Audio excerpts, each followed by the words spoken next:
다음 쟁점으로 좀 넘어가 보면요. 물론 이 문제도 더 얘기를 해봐야겠습니다만 네. 다른 쟁점들도 있어서 오늘 전공의 측에서 또 내놓은 주장이요.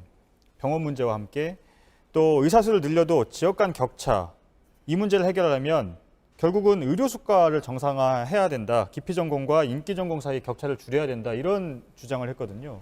예, 지금 말씀하신 수가가 이렇게 단일 하나의 이슈로서만 얘기하기에는 너무 복잡하다. 거기에는 동의를 합니다.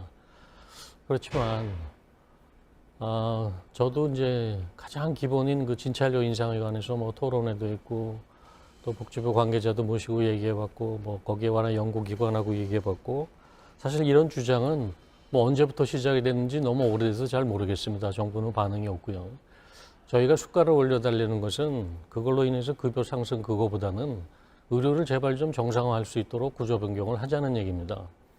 그러니까 외래비가 너무 낮으면 너무나 쉽게 병원에 접근이 되기 때문에 그 접근을 통해서 자꾸 의료비가 발생해서 그러지 말고 처음에 초진 비용을 많이 올려주면 환자들의 불만인 좀 긴 시간에 설명도 가능하고 또 그러한 설명을 바탕으로 해서 적정한 처치들도 나오기 때문에 오히려 올린 부분만큼 또 절감 효과도 있을 거라고 예상이 되기 때문에 의사들이 일할 때 내가 이렇게 짧은 시간에 많이 보는 게 환자들도 불편할 것 같고 나도 사실은 몸이 힘들고 그거보다는 적정한 환자 수를 보면서 그들의 불만을 좀 덜어드릴 수 있는 게 훨씬 더 의사로서 보람있게 사는 것 같다는 느낌을 하기 때문에 제발 이런 우리의 의료 소비에 대한 행태를 좀 변화해보자. 그것은 의사 국민 다 같이 지켜주셔야 되고요.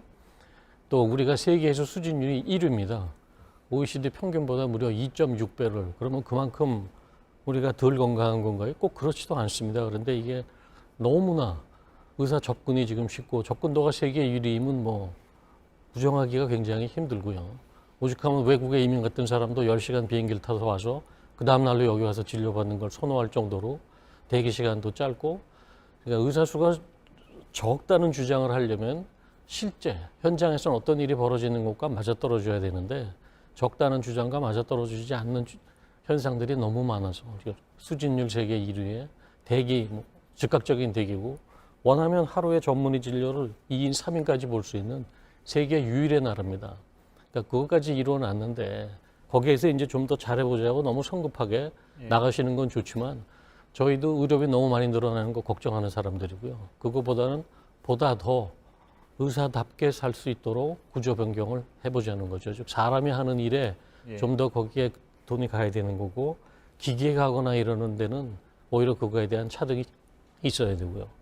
우리나라에서는 외과라든가 이런 데 비인기과로 되어 있지만 우리가 벤치마킹하는 선진국들 보면 외과는 여전히 지원자가 있고 왜냐하면 저는 캐나다에서 살다 왔습니다. 캐나다에서 50만 불 연봉 외과 의사를 준다 그러면 일반 가정의들이 30만 불을 받을 때 그 사람 50만 불 주는 거에 대해서 다 인정을 해요. 그만한 개인적 삶도 없이 거기에 대한 디보션, 거기에 대한 어떤 공로, 공원 이런 것들을 계산해서 그러니까 이렇게 비인기과를 만든 것들은 구조상의 문제가 틀림없이 있습니다. 이 안에. 그래서 그것을 고쳐보자는 우리의 노력이지 흔히 이런 진정성 있는 얘기를 하면 아주 가볍게 밥그릇 싸움이라든가 무슨 급여를 올려달라는 얘기라든가 그렇게 얘기를 아주 단칼에 잘라버리니까 이런 것들이 누적되면서 더 이상 진정성 있는 대화를 정부가 할 수 없다는 생각들이 사실은 굉장히 많이 들어와 있습니다.